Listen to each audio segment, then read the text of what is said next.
আপনাদের বলেছিলাম যে সাজনার পাতার মধ্যে ভিটামিন, শর্করা, আমিষ, প্রোটিন সব কিন্তু আপনারা একসাথে দ্বিগুণ ভাবে পাচ্ছেন। অবশ্যই আপনারা এটা বাড়িতে খাবেন। আজকে আমি আপনাদের ডালের বড়া বানিয়ে খাওয়াবো। তো প্রথমে আমি এখানে ডাল বাটা আর সাজনের পাতা কুচি কুচি করে কেটে নিয়েছি। এর মধ্যে এখন পেঁয়াজ কুচি আর বাঁধাকপি কুচি, সাথে কাঁচামরিচ এগুলো দিয়ে দিব। তার সাথে আমি হলুদের গুঁড়ো অ্যাড করব, আর অ্যাড করব লবণ, আদা রসুন বাটা। এটাকে আমি এখন ভালোভাবে একসাথে মিশিয়ে নেব। অবশ্যই বলবেন যে বাঁধাকপিটা কেন দিলাম। বাঁধাকপিটা দেওয়ার কারণে একটু তেতো কম লাগবে, তাতে করে হবে কি বাচ্চারা একটু খেতে পারবে। আর যদি তিতা মনে হয় তাহলে কিন্তু বাচ্চারা খাবে না, সেই জন্য আমি ভাবলাম একটু বাঁধাকপি দিয়ে দিই, তো তিতাটা একটু কম লাগবে। তো আমার মাখাটা কিন্তু কমপ্লিট হয়ে গেছে। এই যে দেখুন সুন্দর করে মাখা মাখা হয়ে গেছে। এখন আমি এটাকে গোল গোল করে ভেজে নিব। তো আমি চুলার মধ্যে তাওয়াটা আগে বসিয়ে রেখেছিলাম। আমার তেলটা কিন্তু গরম হয়ে গেছে। এখন আমি এটাকে বড়ার আকারে দিয়ে ভেজে নিব সুন্দর করে। তো প্রথমে আমি এটাকে সুন্দর করে সবগুলো একসাথে দিয়ে নিব এরকম ভাবে।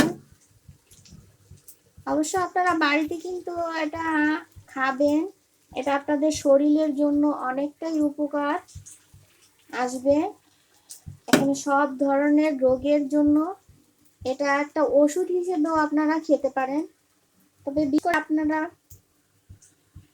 আপনারা এটা ওষুধ মনে করেও খেতে পারেন। দেখি এখন আমি এটাকে একটু উল্টে দিব। আমার এই পাশটা সুন্দর লাল হয়ে গেছে। তো এখন আমি সবগুলো বড়াকেই সুন্দর করে উল্টে দিব, যাতে ওই পাশটাও সুন্দরভাবে ভাজা ভাজা হয়ে যায়। তো এই যে দেখেন আমার এক পাশ কিন্তু হয়ে গেছে। এখন আমি এটাকে ও পাশটা ভালোভাবে ভাজার জন্য রেখে দিব। কিছুক্ষণের জন্য এভাবেই ভাজবো। আমার বড়াটা ভাজা কিন্তু কমপ্লিট হয়ে গেছে। এখন আমি এটাকে নামিয়ে নেব। আর একটা কথা, সেটা হচ্ছে যদি আপনারা এটাকে 12 মাস রেখে খেতে চান, অবশ্যই এটাকে এই পাতাটাকে আপনারা শুকিয়ে তারপর গুঁড়ো করে আপনারা একটা জারের মধ্যে রেখে দিতে পারবেন। সেটাকে আপনারা যদি নর্মাল ফ্রিজে রাখেন তাহলে আপনারা 12 মাসই ওটাকে খেতে পারবেন। যেভাবে ইচ্ছে সেভাবেই খাওয়া যাবে। তো এটা শরীরের জন্য খুবই উপকারী।